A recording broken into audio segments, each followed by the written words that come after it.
I thought I'd be able to take that and just roll with it, And I thought I was going to change these people. But what I realized was the pain that was involved in our generation. There are people younger than I am who have stories greater than I am, and they are too young to have these stories. And I look at that. I wonder, how is that fair?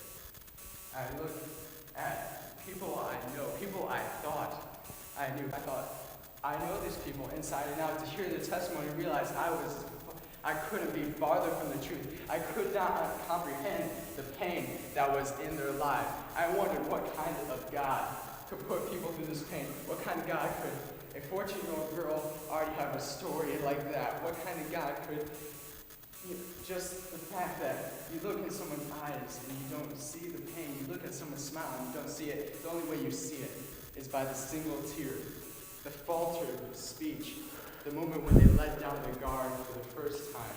And you see the common sins throughout humanity. And once again, I wonder, how was this possible? How could so much pain exist? What is the justification of that? I wrestled with this long into the night, until about 5:25 in the morning to be exact, and I had to be up at 5:45. So, and I was sitting there, and I wake up in the morning, and it hits me like a train. I couldn't think of a better analogy, but it strikes me. The cross. I look at the pain, I see the abuse, I see the addictions to pornography, I see the people who have struggled with alcohol, with marijuana, I see all these things common throughout the youth. And then I see the way of the cross, I think, how is that possible? How could one man be strong enough to lift that cross? And I realize that he is God. The pain that he went through, it is nothing that I can bear. I was just hearing the stories. I was not living them. And yet, I would do anything to take the pain away from them. I would lay down my life to take the pain from them, but I can't because I am not him. And so often, I've preached about drinking the cup of life. And so often I stood here and I thought I understood it. It was only until now until I understood the full implication. You see, when you drink the cup, there are three main steps. Christ asked his disciples, "Can you drink the cup?" And they foolishly responded, "Yes," without a second consideration. They had no idea what he was asking. This is the cup of life. The first step of drinking the cup of life is to look into it and to see what is in your life. It is to see the sorrows, the bitter sorrows, the things that don't make sense, the pain, the things that people have done, and to understand what it is, and to say, I can't drink this.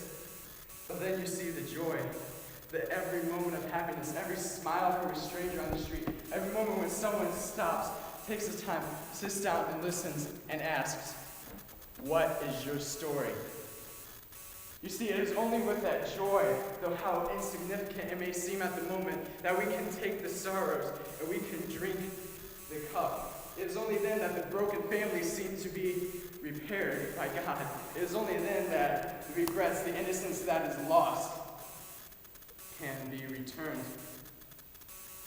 The second step of drinking the cup, and I always view this as insignificant until this week, is to lift it for all to see. To share your story, not to brag, and not for people to feel sorry for you, but to say, this is what I've done right. Do what I have done here. This is what I've done wrong. Use my life as a reason not to do it again so you don't have to suffer the same way that I have suffered. It is to take your life and lift it up so that all can see, so that all can learn. And the final step of drinking the cup is to drink the cup, to swallow it to the dregs.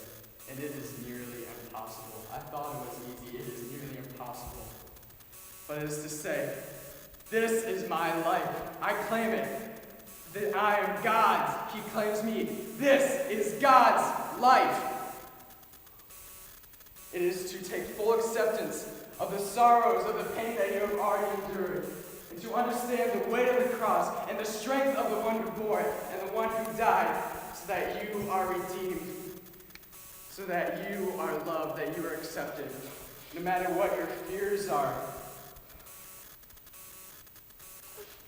Whether you've lost trust in men, is to understand that you don't have to try and impress anyone.